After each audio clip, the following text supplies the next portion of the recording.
പോയി പോയി. ഹായ്, നമ്മളിന്ന് ഡി ലൈൻ സ്കൂൾ ഓഫ് ഡിസൈനിലെ പിള്ളേരുടെ കൂടെ സ്റ്റോപ്പ് ചലഞ്ച് ചെയ്യാൻ വന്നിരിക്കുകയാണ്. നമുക്ക് കൊടുത്തു നോക്കാം. സ്റ്റോപ്പ് കൃത്യം 5 സെക്കൻഡിൽ സ്റ്റോപ്പ് ചെയ്യുക. കിട്ടുന്ന ഓരോ 5 സെക്കൻഡിനും 100 രൂപ വെച്ച് തരാം. 5 3 കൊടുത്തു എല്ലാവർക്കും കൊടുക്കും. ഇല്ല സാറിന് കിട്ടിയില്ല. നോക്കാം 5 കിട്ടിയിട്ടാ പോകുന്നു. 5 3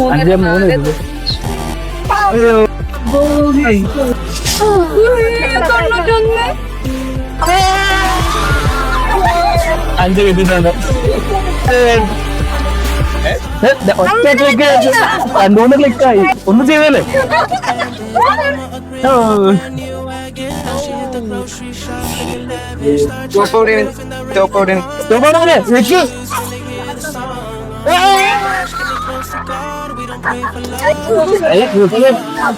നൂറ് വേണ്ട, അത് കഴിഞ്ഞിട്ട് മതി. ഒരുമിച്ച് പിടിക്കാം. വിറയ്ക്കുന്നുണ്ടല്ലോ, വിറക്കാതെ 100 രൂപ.